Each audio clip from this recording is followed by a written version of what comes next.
Good afternoon, Joe here over at Woolly Cottage. Today is Wednesday live chat. No. I'll just wait, see if anyone pops up, and then I'll go on to what I'm going to be talking about today, or at least having a natter about. I forgot to go downstairs to get myself a cup of coffee, so my coffee's freezing cold again. A bit of a pottering around in the studio this morning, so I've just put on. Where are they? They're over there. 6 grab bags. I'll show you them in a bit when folks start turning up. Oh, go away, dog. Honestly, this dog's so annoying. Stop it. Yeah, so I'm just pottering about in the studio this morning. I've been winding my skeins of wool up into cakes. Stop it. I'm not talking to you. Yeah, I've been winding them up. Hiya, Danielle. I've been winding my skeins up that I got from the wool gathering into cakes, and I remembered that they're single ply. They're not quite going past the snap test. I have woven before with wool that didn't pass the snap test, but it was a 2-ply. Hold a second, I'll see if I can find it. I'll twist you around so I'm not ignoring you. I'm going over there. I might not get back out again. You might have to send me a search party. So I have got wool. This one here, this big shawl that I made ages ago on my old London Weave Master loom. And I have got, here it is. Oh, this is where everything falls off my shelf now. Is it this one? Yeah, it is this one. So it is a 2-ply though. Hiya Mary, you got your bats yesterday? Oh, brilliant. And there's a letter in there, remember, as well, if it's the stuff that I sent the other week there. That was super duper quick. So this one is, I know I'm twisting it like you can see what's in it, but it's actually a 2-ply, and it's 100% Scottish wool, Shetland wool. I got it from Airedale, who's closing down. It's their last week, 50% sale off. Give them a little blog because they're not doing it anymore. They're going to have to go and do something else. So it's Hepworth wool. I wish I could afford to go and get some more, but I've got no pennies left. So yeah, it's similar to this, and this doesn't quite pass the snap test. Catch you later at a friend's putting the world to rights. All right, Bridie. It'll probably be tomorrow unless you can catch it. I know last week a lot were able to watch it on the day that my live finished, but I'll see you later, love. We need to catch up and have a chat anyway. So yeah, there's this, and it doesn't quite pass the snap test. So I've been winding it up into skeins, and I realised it's really, it is a singles, and this doesn't. Oh, it's not too bad actually. It doesn't snap half as easy as the other one. So I'm playing with the idea. I've got a cone of natural white weaving wool. Hiya, Anne. Yes, Anne Rush. Yeah, I know it's John, Anne, John. Yes, yeah, I got the right name. So I've done the snap test on this, and this one is not quite as brittle as the Hepworth, the Shetland 100%. So I have got a cone right up there on the top shelf, on the far end of the bats. Just go that way, Joe. There. And it is a weaving wool. I got it for like £5 from the World of Wool years ago when I was down there on a pilgrimage. So I'm playing with the idea of plying them all up so they are actually then a bit stronger, but it'll have a white background and it will be predominantly solid colours through it. So yeah, I've wound up most of those this morning. I've got one more skein, which is the red stuff that I dyed up the other week, and I'm not quite sure what I'm doing. I'm not sure what I'm doing yet. So I'll be making rolags up to put onto the website. I did a set the other day that takes some getting used to on this blending board, I tell you that. I'm so used to my big clodhopper one, like my kitchen board one that sits on the side, and yet I just don't realise how much brute force that I use. And when I'm blending it, I put on a lot more fibre than I usually do. What am I looking for? Oh yeah, my rolag. So don't panic. I made these up the other day, these little rolags, and they're just out of what was it? It was a rainbow roving that I was commissioned to do, but I ended up doing too much of it, or she changed her mind that she didn't want as much, so I'd already done up 200 grams for her. And I used that and some grey Faroe Isle wool, and that had a little remnants left over, and I made this really gorgeous little, you would think there's red in that. It's lovely like shells. Yeah, it's got that pearlescent look, and it really amazes me. And I've forgotten, I've not done rolags since I had my Etsy shop. So I thought, I'm going to raid, I've got a sale on this week, but I'm going to raid through my bats that have been on there for a little while. Like my 100 gram ones, and I'm going to blend them up into some 100 gram packs, or whatever the weight of the bat is, into rolags and stick them on the website. Because I do get asked now and again if I do them. And I'm like, it's so much of a faff to do them, personally, because I've not done them for so long. But if there's a way of me selling some stock, because I know that people that do drop spindles, I used to do drop spindles when I used to do my drop spindling. I used to like to use rolags because you're getting this instant look. Yeah, I used to do a set of 6 rolags and like a 50 gram bat off the blending board, and that's how I used to do it. So I've just made these out of a blend that was on the website. It was a sock set, so it had a bio nylon with it, and this one, it's Kegel. So I've just blended up the bat. So I'll be putting them on the website for next week, because I don't want to put any bats up unless I have a good weekend and these all start to disappear, because there's 20% off. Everything will be already marked down, so you don't need no discount code this week. So everybody, you're going to have to go and hide your purses, is all I can say. Because you can use it on everything. You can use them on the locks, you can use them on even these new grab bags that I've just put up. So I've done, these ones have got rovings in them, and they've got mixed Haikuya alpaca that I found in my Ziploc bags in my cupboard underneath here. Completely forgot about them, and I just never got around to getting them on the website. So these have all been sat in their own little pouches. They just need teasing apart. So I've got 3 with a Haikuya, and there's different colours in there that you can add. So they're good felting as well, like wet felting, because of the alpaca. So there's three like that, and the orange are about 200 grams. And then I end up doing, this one is humongous. There is about 200 grams of mixed coloured Wensleydale locks in that bag with some rovings, so there's a bit of a colour theme. So I've just listed that, 448 grams. And I know for the fact, because the rovings are from my blending board up there for when I do stuff on my drum carder, and I hadn't used them in the last 3 months. They've been hanging up there. And then you've got, this one's a Border Leicester with Wensleydale locks in there. You love my apron. Yeah, I know. Because I've been moving my room around, Mary, you was in the state of me last week. I had a proper sweat on trying to find that apron, and it had been put away somewhere really safe, obviously, until I could find a place for it, because I've had to take everything from downstairs in the back room where bits and pieces were still hanging around. Apart from the only thing that's down there in the back room that's mine for the business is all my dies.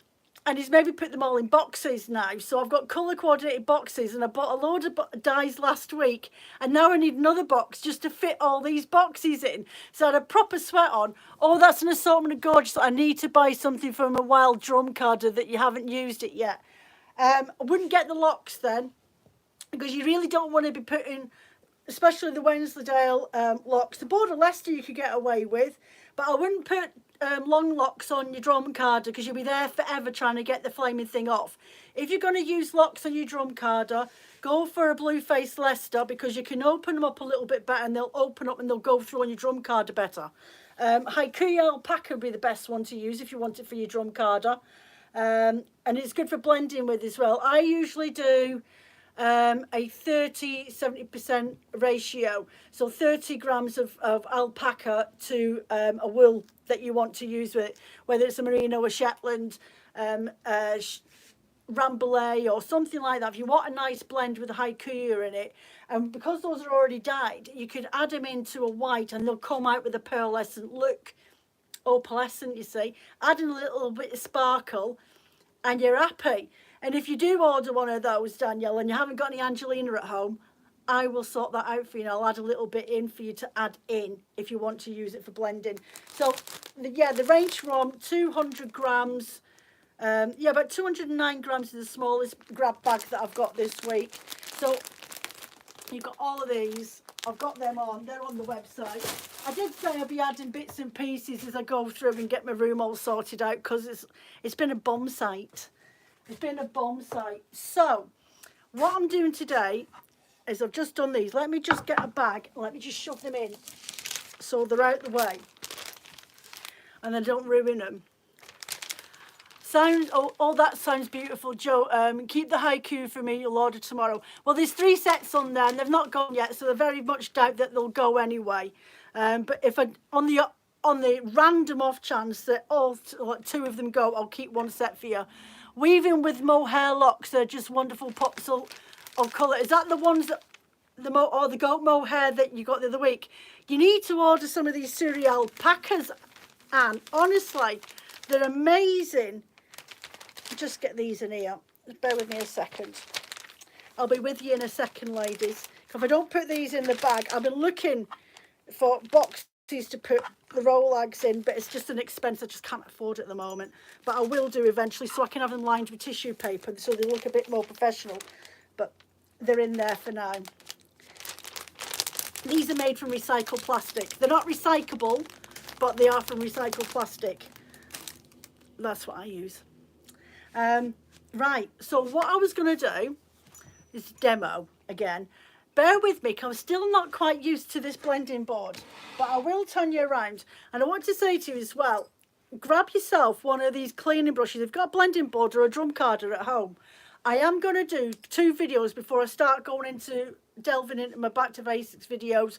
I'm going to do how to maintain your blending board and your drum carder, and how to change your drum on your drum carder if you've got a spare one.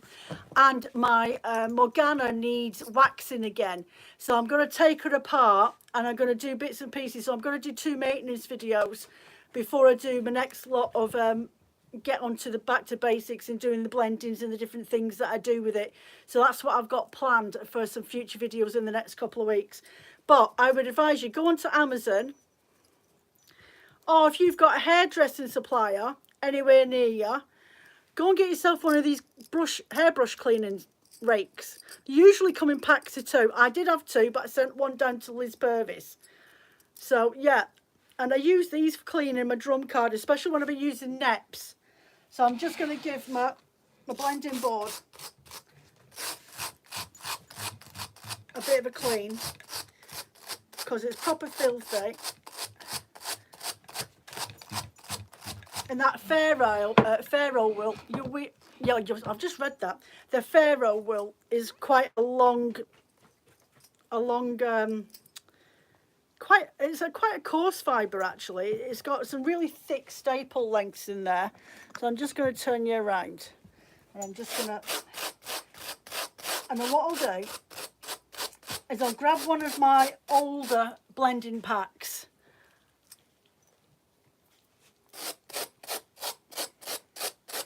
One of my older blending packs, and then what I'll do as well, if I've got time, is I'll get one of my grading art bats as well, and show you how to be able to try and replicate how you put how the bat flows as it is onto your blended board. So for rolags, because I usually end up going no, I don't want to hear, but I get messages saying, oh, your bat's beautiful, I've turned it all into rolags so it's easier to spin. I'm like, no, I don't want to know. Don't want to know. So I'm going to do it for you. Right, so let's see. I'm just going to pop over here a minute and go over and have a look at my blending board packs. Or my drum carder packs. So they blend your own anyway, and they're all up here. Let's see what we've got. Shall we get one that's got a bit of sparkle in it? They're all newish.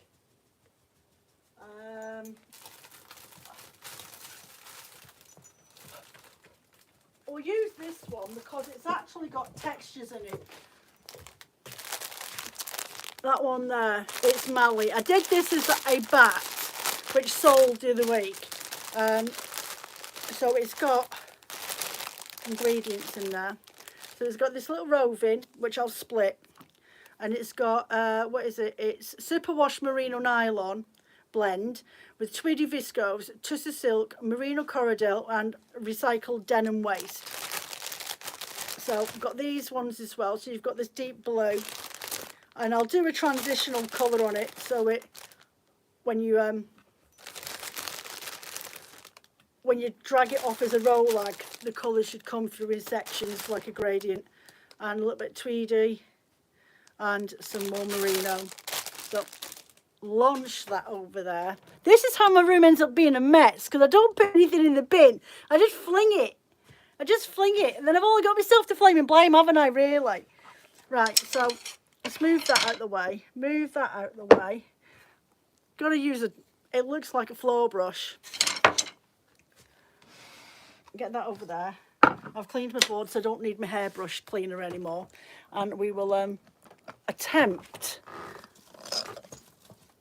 to get you so you can see what I'm doing. Is that all right? I think it should be okay. I can definitely see the square of it. I'll try and tilt it around a little bit. So I have, hold on a minute, I want to get my scales. Only because I'm used to having about 50 grams of wool on my big blending board when I'm doing my rolags. Can you show us the recycled denim, please? Recycled denim. There it is. It is real denim from the lap ends on the machinery when it's being processed and cut and things like that. It's really lovely and fluffy.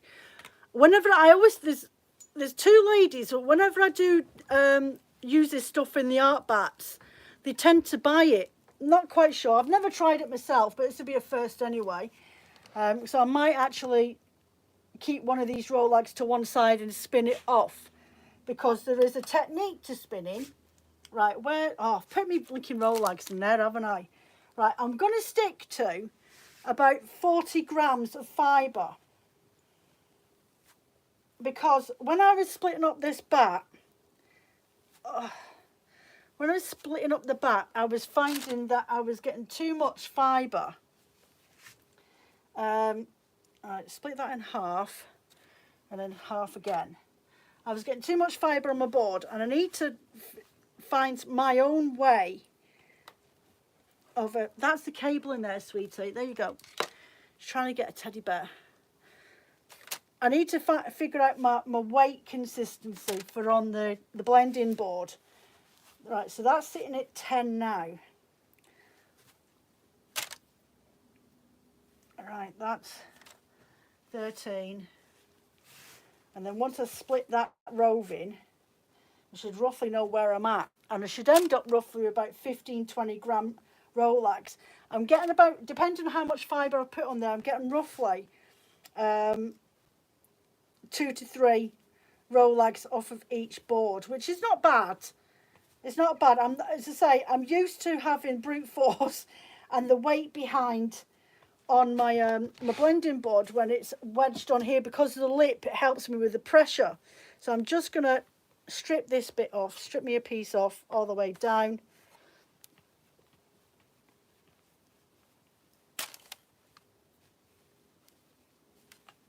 There we go. Nearly. Right, so what weight are we on there?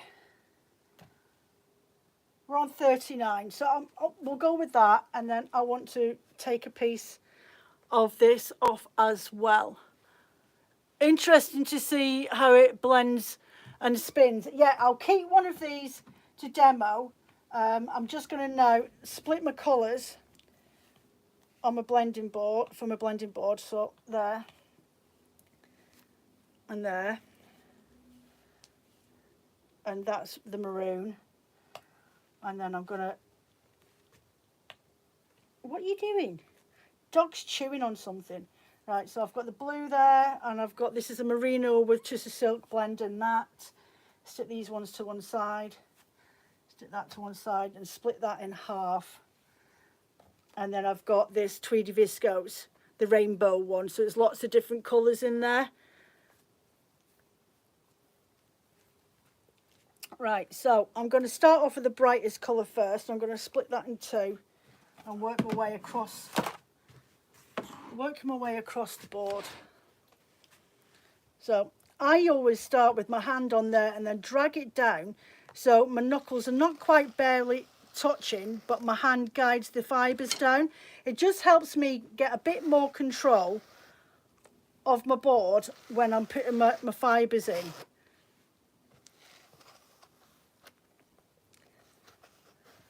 And I've got 4 colours on here, so I have to keep that in mind as well when I'm putting my colours into place.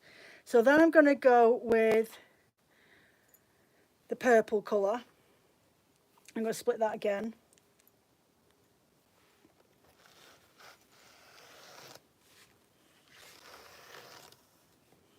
And then just keep going and dragging it down.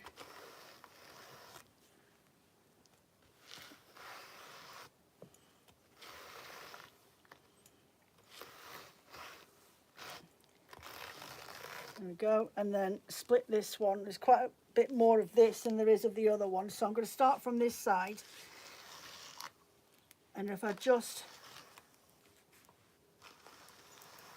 get it over to where that midnight blue colour is, then I know that I'm touching that, because I want the colours to blend together, and then go down with my fibres in between my gaps.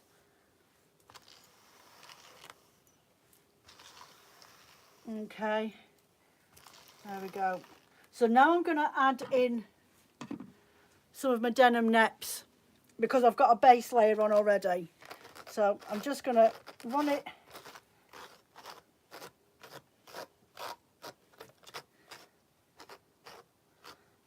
I'm just going to scatter it all over the place. That's them done. Oh, I've got a little bit more. I'll save that for a bit. Then I'm going to use this one all along it, and that'll help contain those denim fibres, and then when you actually come to rolling the roving, you will get this shiny colour from the silk and the merino popping through.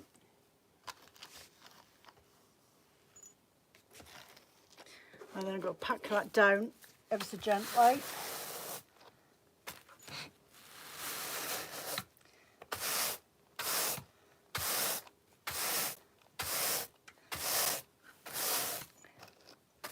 Okay, now I'm going to use my coloured merinos that I've got here.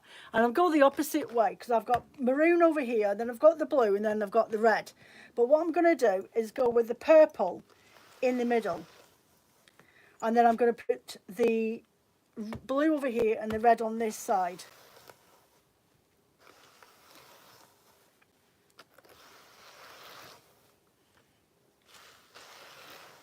I'm just going to come over this maroon a little bit. And then a bit over that red a bit more as well. So when I'm blending, well, when I'm making the rolag, you've got different transitions of colours coming through. Then I'm going to get my blue, and I said I was going to do it on this side, didn't I? So just drag that all the way down my board.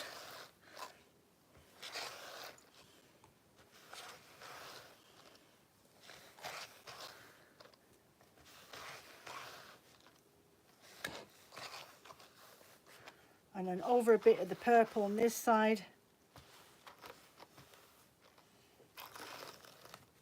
There we go. And then the red on this side where I've got the maroon, and there's not a lot of the red. I think red can be a little bit obnoxious sometimes in a colour palette, but I think if it's mixed well, then it's not too bad as long as you haven't got a lot of it. That's just my opinion.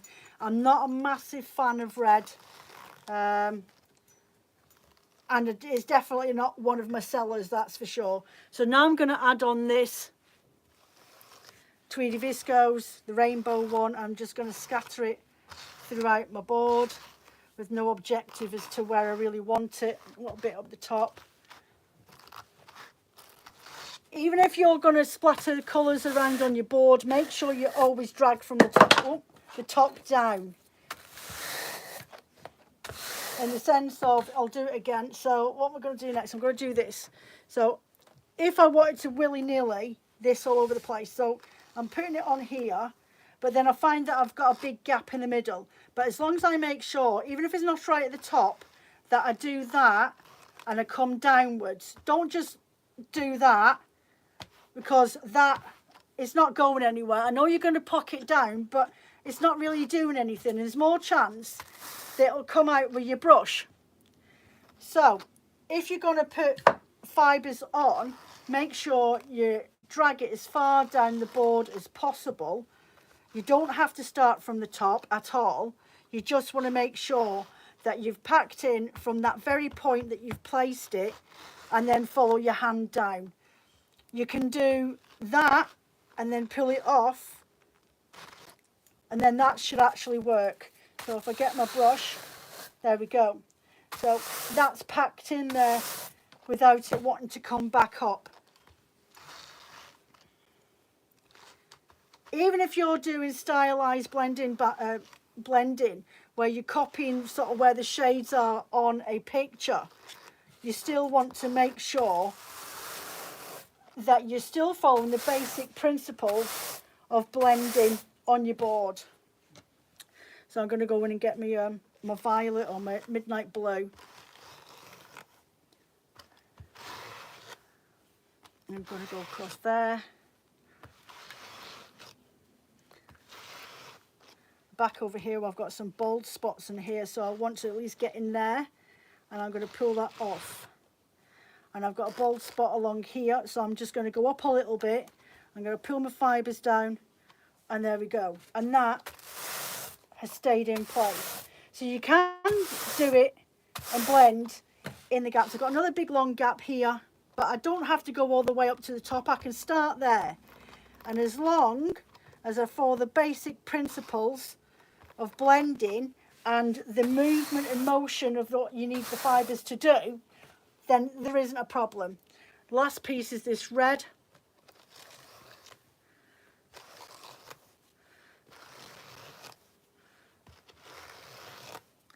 I'm going to go over this blue a little bit more.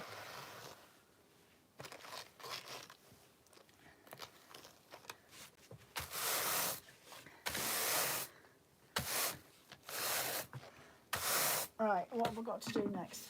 I'm going to relayer it again in this one, which is the merino with the silk in there.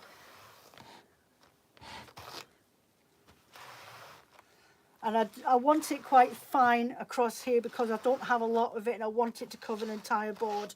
So I'm just gently packing it in. I'm literally just dragging it down the board, but I'm not wanting to force it in to any areas unless I see there's somewhere that it's not covered over. And a bit up there. And then pack that down.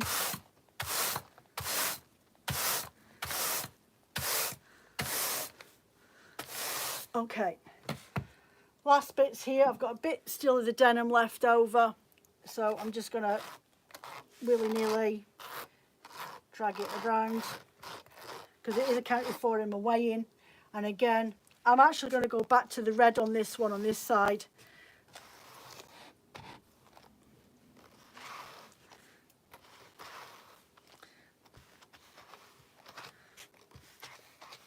If I trace my hand all the way down, then I make sure it goes into those grooves.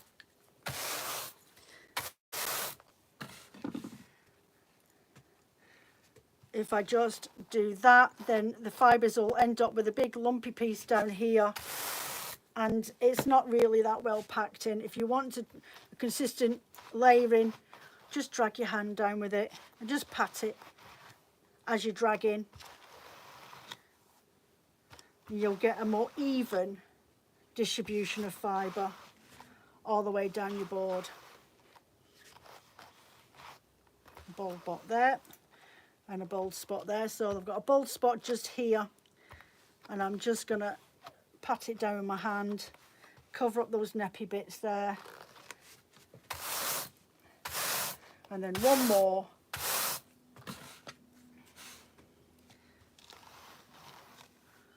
I'm going to start from this side so I can make sure that I'm completely covered where I need it to be, and then I can just go up and build up the colour on that section again. Just in case you've got a limited amount of fibre, then that way you know you've done it in the same places that you needed it to be in.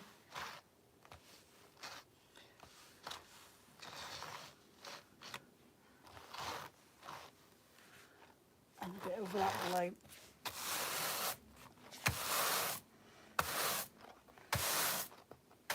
Right, this is the bit that I'm getting a bit muddled with, because this one comes with 3 dowels. I've tried it with the 2 and I'm just finding that my rolags are too tight. Okay, so put my second one in there, and what I'm doing as well is I've got my 2 on the top and I make sure they're the same length, but I'm leaving a big gap down the bottom on this one here, because I'm finding that when I want to take it off, I need a bit of pressure, so I'm using my worktop for manoeuvring. So I've got a hold of it, I'm just going to lift up ever so much, and then I can start using my fingers on the base of the blending board to help give me some pressure in the drafting of it. There we go. Just to get you started.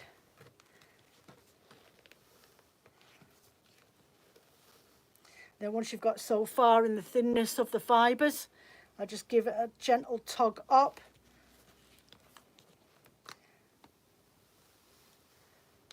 Use my thumbs to lever the board.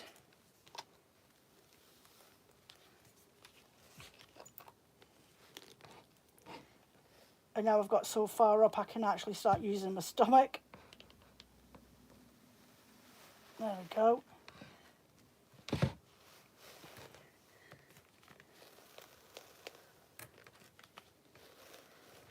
I want roughly about 20 grams in each of these little rolags. And there we go. So you can see the denim coming through on this.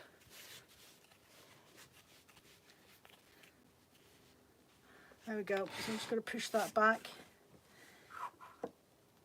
And that way, that's the way I want it to go. So I'm using my board to help me move this dowel out, so it's just easier for me to take it out. And then we've got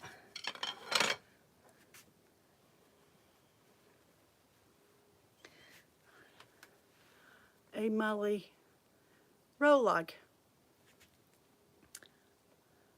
You've got the blues transitioning through into the reds there, and because I've done the opposite colours, it doesn't look so harsh, like a bright bold red with a blue, like the purple, and then into the maroon.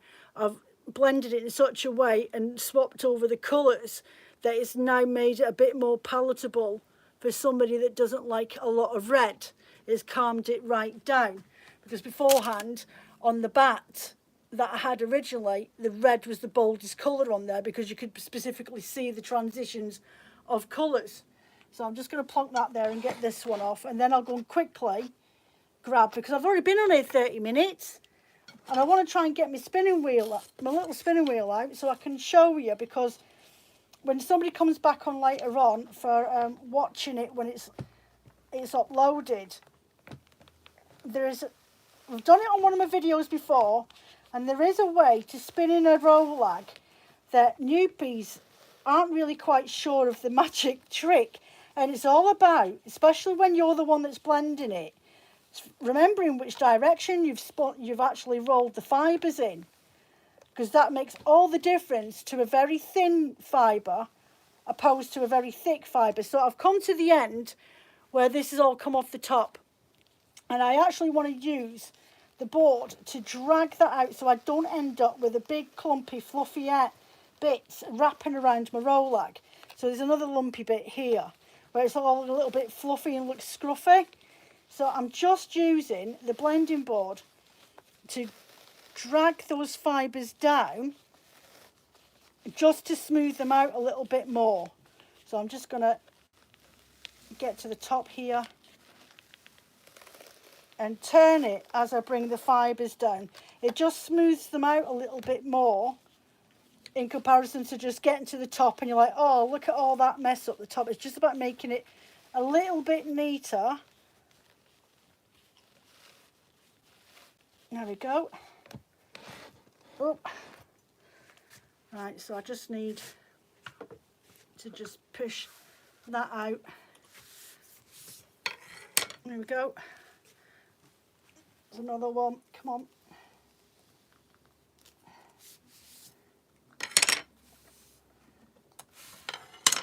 I think I'll spin with this one because it's gone a little bit bottlenecked up there. So there's another one there. So you just bear with me a second and I will, where's my little cleaning thingy? Take this and just run this up my blending board. Get all those fibres off. Now I wanted to show you as well how you can use a bat and make it into a rolag and not lose the colour definition that has been created for you when you buy them. So, which one shall I go for? That's quite a new one. I don't want to use that one. I don't want to use that one. How come you can never find anything when you actually want it at the time? I think I'll go for this one, which is called the cherry on the top, because it'll look quite nice. This one here. Again, another red one with a light blue. I've done this one a couple of times on the website, but just in different fibres.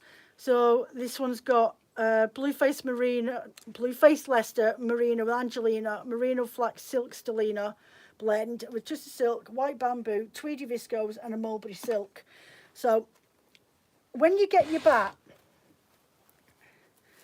and you've got a rough idea how much you can actually use on your board and you've looked at it and you're like, right, okay, there's the transition. So there's the solid colour, there's the mix into the next colour and there's the light bit. So like the frosting part of this blend. So I'm literally gonna take off where I know for a fact it's all blue and there's no colour transition in there. And I'm gonna put it to one side. This is the red piece here with the transition going into the blue. And I'm gonna split those two bits. So I ended up with those ones, okay? So I'm gonna take a strip off of the blue. This is like ice blue colour. And I'm just going to take a strip off of that. Okay, like that. Put that to one side. And when I'm doing it with a bat, I could probably get, I would say, four 2-inch sections off of each blend section that I can actually use to put it to one side without over blending my board. So I'm just going to split that again. That's another good 2-inch section and pull that off and literally put it to one side. So there's my colour, there's my colour. And I'm going to break them into little half sections because they'll be easier to manage on my board. And then I just have to do 2 layers. And they're already blended for me. So all I'm doing is just reconstituting it into an item that I feel more comfortable spinning with. So I'll just do exactly what I do if I'm doing my mixed fibres, and I just take it down from the top, and I know I only want to come just over halfway down the board. And that's more than enough. Back up my board.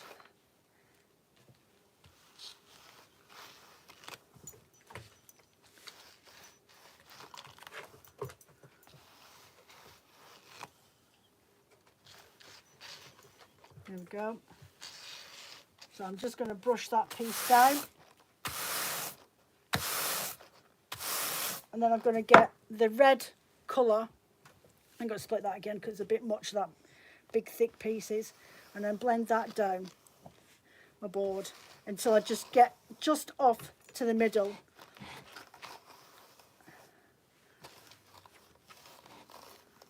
Don't know that the board keeps moving. See, this is another thing that I need to figure out, because I'm not used to the board moving whenever I'm using it. I don't want to go any much further over into the middle than that because I've got my transitional blue with a touch of red in it. I'm going to put a bit more up here on this side. I've got a bit of a bald spot in there. There we go. Brush that down.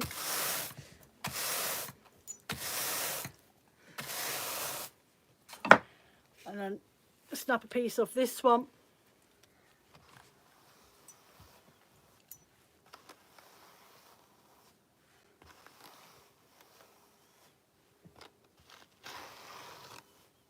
I'm going to come over the red a little, so it does exactly the same thing as what it did.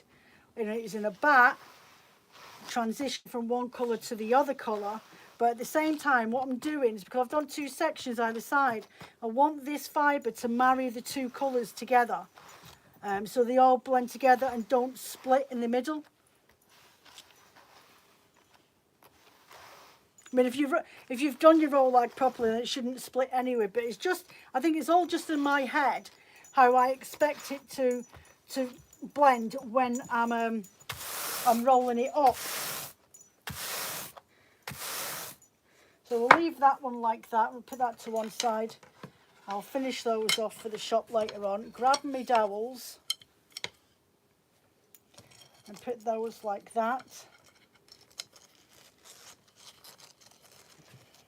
Lift it up a bit and then pull the fibre down so it starts to draft it on the board with the tines. And keep going.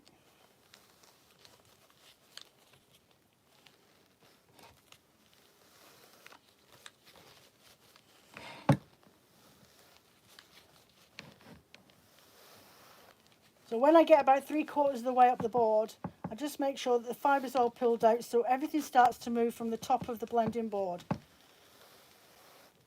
There we go. And that'll drag in, if you just push that down. And then I've got nice, softer looking fibres and not fluffy bits.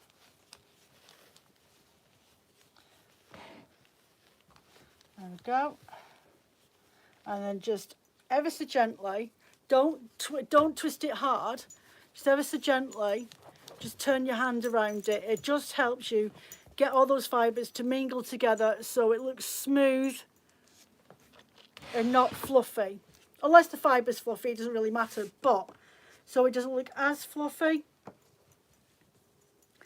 But you're just giving it a nice smooth finish.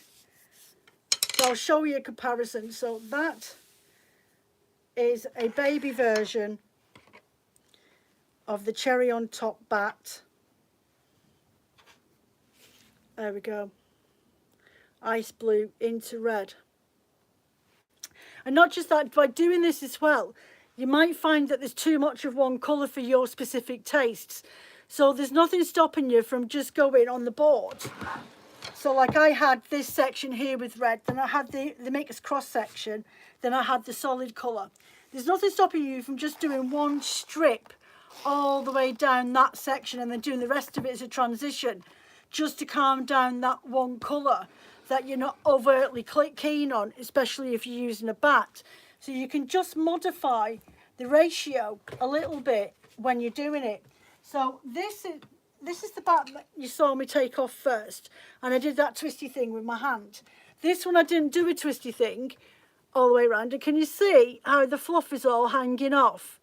So by just manipulating the fibres with your hand ever so gently, like a smooth comb or a sanding brush or something like that, with like that aspect, you're actually smoothing the fibres down into place so that it looks tidier.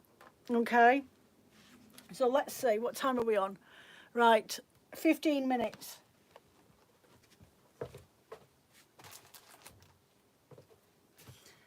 What's the odds that oh, do you know what? I was going to say, what's the odds that my cables aren't all here? See, that's because I've tidied up. There's one plug, there it is. So I'll just quickly jack this up. Where's the plug? There you go, in that one. And just take out, take out my big light. Honestly, there's never enough plugs in your room, is there? Never enough plugs. Just get my battery pack in to go. Right.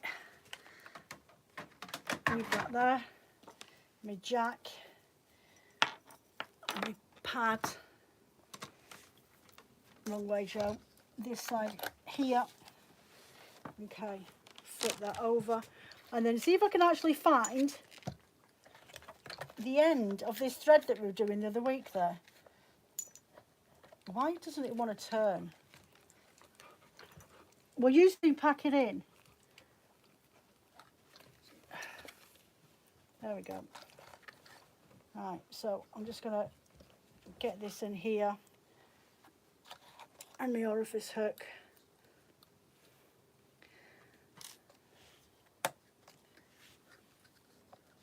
There we go. Get that wedged in there. Right, so I'm going to get my rolag, and hopefully this will work in the first go. Right, so you want to get, this one's probably a better example. When you get your rolags, you should be able to make out which direction the fiber's going. And if you just twist it, pull it up, you will see, you should be able to see that the fibres are going round in that direction. So with that in mind, I want to be spinning my fibre back on itself so that it doesn't come out in massive clumps. You can actually see here strands are going around, and sometimes if the rolag's not been done properly, you should be able to see where the beginnings are. But if you think on the fact that when you're on your blending board, you're going up that direction, okay, which is in a clockwise direction as you're rolling the fibres. So when you take that off and you go to spin it, you're wanting to turn the fibres in a anti-clockwise direction, or counterclockwise if you're anywhere else. UK we see anti-clockwise. So if you can spin it and turn it in your hand in an anti-clockwise direction, then that should help your fibres coming out of the inside of your rolag or pony without it barfing everywhere. Okay, so let's have a go. Just watch. It won't work. It won't work because you know what happens every time I do this sort of thing? It never wants to work for me. So I'm just going to put the tension a little bit on there and get that on. There we go.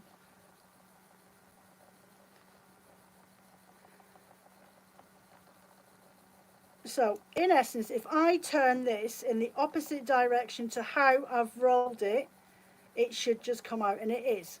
The fibres will help loosen themselves together and they'll come out in a nice, smooth, consistent, thin yarn or thick yarn, whatever it is that you want to do. It's easier as well when you're on a drop spindle, just to make sure that you know what direction you need to twist it when it's over your arm. There you go. If I was to spin it in the opposite direction, or the way that it was thinking, you're going to end up, look at that, you're going to end up with massive thick pieces, which is great if you're constantly spinning in a thin manner all the time and you want to do some thick and thins. Just turn your rolag in the opposite direction and I'll show you. Look, so look at that, spinning it in the clockwise direction, or the direction that it's been blended or rolled in so on my blending board. But when I've turned it in the actual rolag pony in the anti-clockwise or counterclockwise direction, I've ended up, look at my yarn, how thin that is in comparison to that. So it's just something. I remember somebody mentioned it sometime on one of the fibre pages, and they were new to spinning, and they just kept saying, I can't for love of money, hate rolags, I'm never going to spin them and make it for again. It was a waste of money, this, that and the other. I'm like, well, why don't you just spin them in the opposite direction? And they're like, what do you mean? I says, well, because if you did any blending yourself, you would know that there's only one way to roll a rolag, and it's in a clockwise direction. So it's going you're rolling it from the bottom of the fibre, the bottom of the board, up to the top. And you're turning it in on itself if you do it the way I do. I've seen some people roll it underneath the fibre, and I'm like, how the heck do you do that? Because I can't, I just, it doesn't seem natural for me if I roll it over the top. Once I've like lifted up the compact of fibre from the tines, I mean, I can see why they've done it, because as you're rolling underneath, you're lifting up the back of the tines at the same time.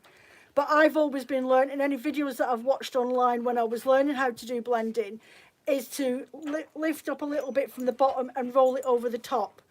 So you are, as I say, rolling it in a clockwise direction on your board, but when you're spinning it, you want to turn this around so that the fibres will come out in a anti-clockwise direction, and you will get a more consistent, very fine yarn that doesn't want to pull on you, it doesn't want to climb off, and it all comes out really, really smoothly.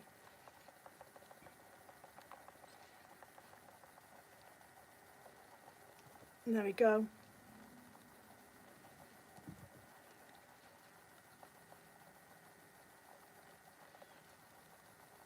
There we have it.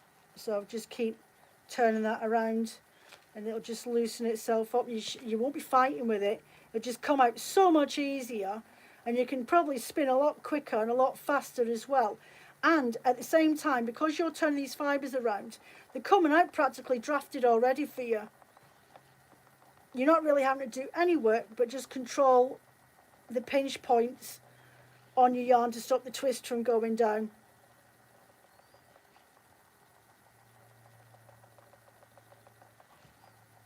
There we go.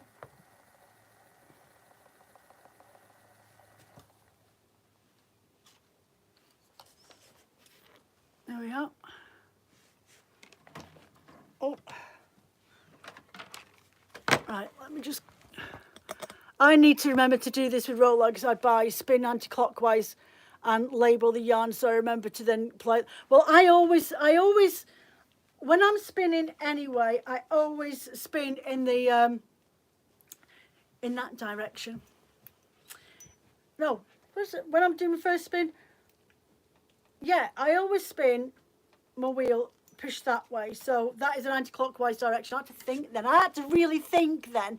I always, generally, as a general rule, my reaction is to spin, come right-handed, so I automatically push my wheel in that direction. So for me, from left to right. So in a clockwise direction, anti-clockwise direction. I spin in the anti-clockwise direction, okay, as a general rule, and then I always ply in the opposite direction, which is obviously my clockwise direction, so from left to right. Will you stop it? So for me, that's just my natural instinct anyway, and because obviously I used to blend rolags for about a year for my Etsy shop, I'm used to how it used to spin off anyway. It was the first thing that I actually really learned how to spin, as in a fibre, before I started spinning off a bat. I prefer to spin off a bat. I think rolags have their place, and I think they're great for like holiday weekends when you're going away and you want something that's really easy, just to pop in a project bag, roll them all up. Take yourself a couple of them. You know how long it's going to take you to do them, especially instead of taking a big flumpy bat with you.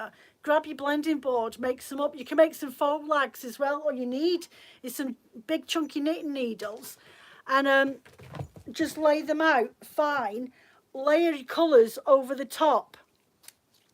So like, get your fibres, draft them out a little bit widthwise, and then get your fibres and pull them out, and then layer them over the top of each other, and then use the dowel and just ever so gently roll them up. And again, look, it's going in that direction. It's going in a clockwise direction up towards itself. And there you have just some little faux lags. So you can do something like that with your bats. Stick them in a little bag or a project bag for yourself, and there you've got some faux lags. You've not taken your big bat that you need to prep when you get there. and that's it. Look, it's actually keeping its shape. Just remember to layer well, and you quite happily get yourself a faux lag. That's all you need to do. Right, take that out before my battery goes. So yeah, yes, I love rolags and a drop spindle when you're on the market stall to keep you occupied in between customers. Yeah, just something a little bit, something to do, isn't it really? I took rolags when I did my fair the year last year at the World Pop-Up Show, but I get bored easily and I don't like standing in the same place for too long, so I usually have to go mooching, get someone to come and watch me stand so I can go for another wander, because I don't like sitting for too long and I don't like standing for too long, partly because both hurt me and I'm always doing something. So standing behind a stall for me is like, no. That's really annoying. I can't stand still, I can't sit still, I've got to be doing something all the time. I can't just stand there behind a table. It's too frustrating. It's too frustrating. I want to go mooching. So yeah, that's it for me today. So 56 minutes. I hope you learned something or just picked up a few tips that you didn't realise that maybe was just in the back of your brain and you wanted to go and regurgitate those memories and those thoughts and those ideas again. As I say, the next couple of videos that I'm going to do is going to be based on maintenance. So like your drum carder and your blending board, how to look after them, how to clean them.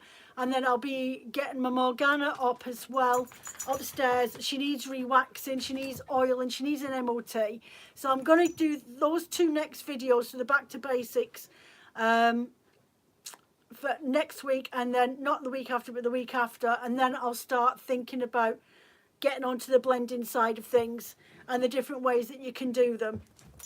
So get off your sister. They're fighting. I will see you Saturday for my live chat, and don't forget I'm doing a 20% sale on all my stock on the website. There's one Christmas advent left. If you do purchase that, don't use a discount code if you don't mind. Joe, brilliant ideas. Thanks for sharing with us. Goodbye. No problem. Yeah, one large Christmas advent left, but I do have 4 days of Christmas advents, either 4 times 100 gram bats that you open every Sunday on the way to Christmas, and 4 100 gram yarns. And you can let me know at checkout if you want DK or if you want sports weight or sock weight yarns. So I'll be doing those as and when they come in. They're not there for me to, I'm not making them as batches like I do in my Christmas advents.